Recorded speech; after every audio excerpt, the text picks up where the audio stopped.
We have Leigh. She's in Nolans. I believe Yes. that's how you pronounce it. Nolans? And she is the CEO of a new app. She wants to talk to you about it. A new app. What kind of app is it? You asking me? Yeah. I don't want to ruin her surprise. It's a dating app. It's a dating app. Let's get Mike James involved. Yeah, so maybe, Leigh, we have Mike James, who is the perennial single guy, okay? Oh my gosh, And- I love it. yeah, and- Sounds like our person. Okay, and Mike, Mike's never been married. Mike is in his mid-50s. He's good looking and he's rich. One of his last relationships broke up because he told the person he was dating that they were going to have to live in separate houses if things got real serious. Yes. What's wrong with that? So To each his own on that. What we are focused on is actually a really special part of dating. Dig is the name of our dating app, and Dig is a dating app for dog lovers and dog owners. because people who love dogs, they are a special breed. I mean, they're not the same as, ask Andrew. Andrew hates cats. With a passion. Okay. So, But I love dogs. It all comes down to compatibility. You're right. It's what you're looking for. It's what you both love. You don't need to both have a dog at that point, but being a dog person says a lot about you, especially to other dog people. Dog people look at each other as more trustworthy. You can learn a lot about someone about how they spend their money when you talk to them about how they interact with their dog in their life and their type of dog-forward lifestyle.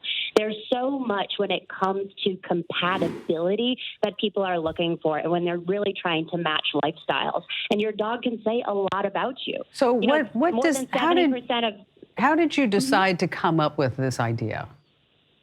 I love this story. So my sister and I actually started the app together. And my sister was dating a guy who tried to be a dog person for her. But by the end of the relationship, he didn't want the dog in his apartment.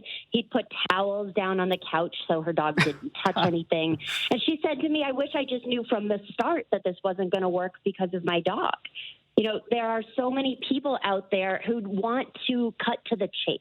There's a lot of dating apps. There's a lot of different ways to meet people. Sure. But, most of our users are actually around the age of 30, which is a little bit older for dating apps. Tinder is much closer to 18 to 22 with their big population. What is Bumble's Hinge? Closer to college age right after. Hinge is around like us, that 25 to 35 range. I see. And I think that's why, we see a lot of crossover with some of these dating apps that are focused on finding you the right compatible person, really looking forward. And that's why these niche dating apps are becoming so popular. I was talking to a friend of mine, and she's 37, and she's on Hinge, and she's also on Bumble. Okay. And I'm going to tell her about Dig because her dog's name is Todd. Okay. Todd. Yeah, Todd. And she'll say, do you mind if I bring my son Todd over? And I'm like, sure, bring Todd over. And so she was telling me that on Bumble and Hinge, what's happening now is because there's only so much available inventory and they're in this certain geographic area. And so, she's tall and she's looking for a tall guy. She'll call a friend of hers who's also on Bumble and Hinge who's looking for a tall guy and say, hey, have you dated Bob? And she said it's like all of a sudden, they're comparing notes on guys. I thought that was hysterical. I love that. Yeah, and actually, most users on dating apps are using 3 or 4 dating apps at a time. And that number jumps up in places like New York, where there's a lot more options just in that area. And so it's not uncommon to, see maybe the same guy portray themselves a little differently based on each app. So are there particular dog breeds that are better to have? That would tell somebody okay, this is a great guy. Maybe it's he likes a golden retriever versus a German shepherd. Or is there anything like that going on? There definitely is. You can see a big difference in different sections of the country. So down in Texas, you've got your labs that you're putting in the back of your pickup truck on your way out to a hunting trip. You've got a lot more, Boston Terriers or Chihuahuas up in New York that fit in the purse that's required to Yes. go on the subway with your dog, right? So you can definitely see a lot of really fun, different types of dog friendliness. On the app, we don't let you search by breed. We do let you search by size, though. It's much more about the safety of the dogs. You know, I have a German short-haired pointer, and she chases small dogs around until they collapse. And so if I was single, I would not want to find someone with a small dog just for their sake.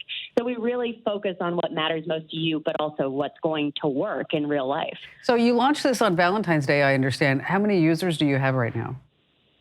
We have more than 75,000 people on Wow. the app. That's and awesome. Almost as many dogs. You know what? You know, I'm so glad that we had a chance to speak because I'd love to hear success stories. I mean, you know, you guys came up with an idea. You figured out a way to get the app out there.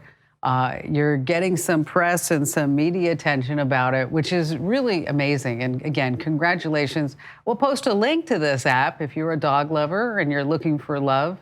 Hey, Mike, do you have a dog? Nope. I think you ought I'm to. out. I think you ought to get one. At least, you know, pretend. You could borrow Andrew's dog. What do you think? Tilly. You can borrow Tilly. We'll let you do that. And we'll post a link to it so you can check it out yourself over at Komando.com and that show picks button.